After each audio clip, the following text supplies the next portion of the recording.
নমস্কার বন্ধুরা, আশা করছি সকলে নিশ্চয়ই খুব ভালো আছেন ও সুস্থ আছেন। মায়ের রান্নাঘর চ্যানেলে আপনাদের সকলকে আরও একবার ওয়েলকাম। আজ আমি আপনাদেরকে শেয়ার করব যে রেসিপিটি, সেটি হলো বাঙালির খুব জনপ্রিয় রেসিপি। সেই রেসিপিটির নাম হলো ডাঁটা পোস্ত। আমার চ্যানেল এখনও যারা সাবস্ক্রাইব করেননি তাদের কাছে অনুরোধ রইল আমার চ্যানেলটা সাবস্ক্রাইব করে আমার পাশে থাকবেন। আর যদি ভিডিওটি দেখে কেউ উপকৃত হন তাহলে লাইক, কমেন্ট, শেয়ার করতে ভুলবেন না কিন্তু। তো চলুন দেখে নেওয়া যাক ডাঁটা পোস্ত বানানোর জন্য আমি কি কি নিয়েছি। ডাঁটা পোস্ত বানানোর জন্য আমি নিয়েছি আলু আর ডাঁটা। আলুগুলোকে এরকম ডুমো ডুমো করে কেটে নিয়েছি, আর ডাঁটাগুলোকে তো লম্বা লম্বা করে কেটে নিয়েছি।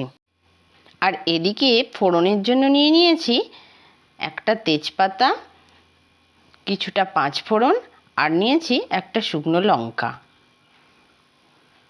এখানে নিয়েছি হলুদের গুঁড়ো, এখানে নিয়েছি পরিমাণ মতো লবণ, 4টে কাঁচা লঙ্কাকে আমি চিড়ে নিয়েছি। সর্ষের তেলেই রান্নাটা করব। নিয়েছি সর্ষের তেল, আর 2টো মিডিয়াম সাইজের পেঁয়াজ আমি কুচিয়ে নিয়েছি, আর নিয়েছি একটা ছোট সাইজের টমেটো, আর দিয়েছি পোস্ত 4 টেবিল চামচ পরিমাণ। পোস্তটাকে আমি শিলের মধ্যে বেটে নিয়েছি। তো চলুন এবার একটা কড়াই নিয়ে নিয়েছি, কড়াইয়ের মধ্যে সর্ষের তেলটা দিয়ে দিলাম।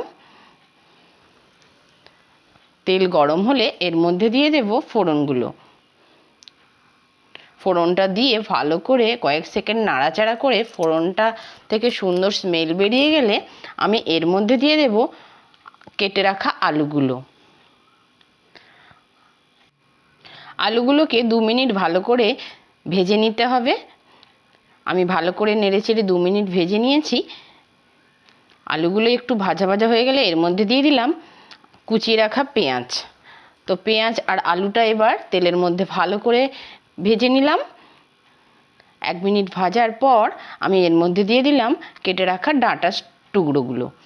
এবার আলু, পেঁয়াজ, ডাঁটা আর এর সঙ্গে দিয়ে দিলাম হলুদ, দিয়ে আবার নেড়ে ভাজতে লাগলাম। খুব বেশি ভাজার দরকার নেই এবার, কারণ অনেকটাই ভেজে নেওয়া হয়ে গেছে।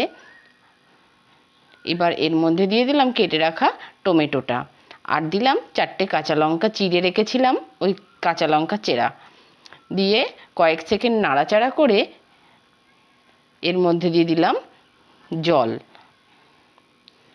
আলু, ডাঁটা, টমেটো এগুলো সব সিদ্ধ হওয়ার জন্য আমি যেরকম পরিমাণ জল দরকার ততটাই জল দিয়েছি। এবার এর মধ্যে দিয়ে দিলাম পরিমাণ মতো লবণ। লবণটা অ্যাড করে আমি আবার ভালো করে মিশিয়ে দিলাম সমস্ত উপকরণের সঙ্গে। দিয়ে আমি এটাকে চাপা দিয়ে 10 মিনিট রান্না করব। গ্যাসের ফ্লেমটা হাইয়ে দিয়ে দিয়েছি। 10 মিনিট পর দেখুন আলু আর ডাঁটাগুলো সিদ্ধ হয়েছে কি দেখে নেব ভালো করে। হ্যাঁ, আমার আলুও সিদ্ধ হয়ে গেছে আর ডাঁটাও সিদ্ধ হয়ে গেছে। আমি খুন্তি দিয়ে চেপে দেখে নিলাম সমস্ত কিছু সিদ্ধ হয়ে গেছে।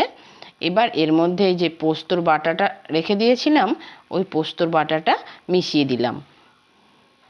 পোস্তর বাটাটা সমস্ত কিছুর সঙ্গে ভালো করে মিশিয়ে নিচ্ছি। আর তার মধ্যে আমি দিয়ে দেব কিছুটা কাঁচা সর্ষের তেল। পোস্তর সঙ্গে কাঁচা সর্ষের তেলের ফ্লেভারটা খুব সুন্দর লাগে। এরপর আমি আরও 2 মিনিট রান্না করে নেব। 2 মিনিট পর ঢাকা খুলে দেখুন তরকারির মধ্যে জলটা একেবারে শুকিয়ে গেছে। আর পোস্তর তরকারির একটু এরকম শুকনো শুকনো রেসিপি বেশি ভালো লাগে। তো আমার রেডি একদম। রেসিপিটি কেমন হয়েছে কমেন্ট বক্সে কমেন্ট করতে ভুলবেন না কিন্তু। আজকের মতো এই পর্যন্তই। অন্য কোনো একদিন আবার অন্য কোনো রেসিপি নিয়ে হাজির হব। টাটা।